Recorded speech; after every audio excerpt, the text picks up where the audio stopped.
On the 15th. Okay, hive mind, something reeks, and it's not the stench of bug flesh you helmsmen constantly bathe in. Something for convenient reference is the fact that he's very obviously hiding something from me. The nerve he has. I swear to the conserve. I summoned him to the book hive early this evening under the guise of updating his database. New records, old ones recently donated, that kind of crap. Which I did, for the record. Included in the downloaded batch was one very specific tome I'd prepared just for him.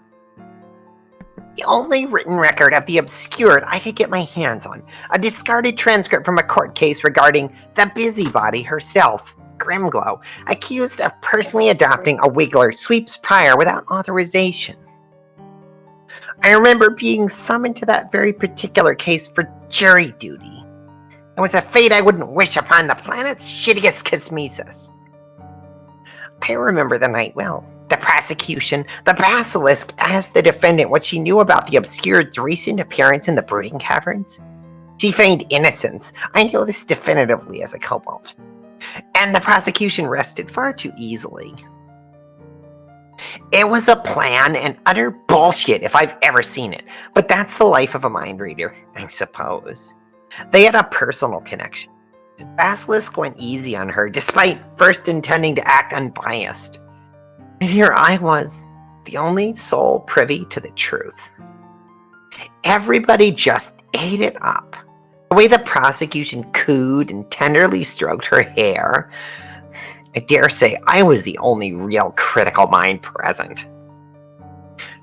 Not that me swaying the rest of the jury's decisions by force did anything, but allow the finger to be pointed at myself for legal interference. I tried to warn Her Highness that I don't mix well with the controversial situations, but again, she's a horrible listener. With proper judgment deemed impossible, court was adjourned. And that was when Magdalene Grimglow dropped off the face of the planet. As head matron, this caused quite the stir underground. But that isn't why I'm writing tonight. I mustn't lose focus. The hive mind is a fascinating piece of work, with every known record of Trollkind committed entirely to memory. Truly, he is the pinnacle of the fusion between troll and machine. So Noel, when I add the depreciated transcript of Basilisk versus Acerhoof to this latest batch to download and assimilate, he should damn well know every word to the last comma and period. Why then does he tell me that there exists no record of him? Why does he mechanically answer each and every question of his superior without batting an eye, but dance around my investigation with loopholes and technicality? Anything to avoid telling the truth. Some people. Utter nonsense. Unfortunately, he wasn't in a terribly impressionable mood, not with my poking and prodding putting him on my edge. Regrettably, I may have played my hand too strongly.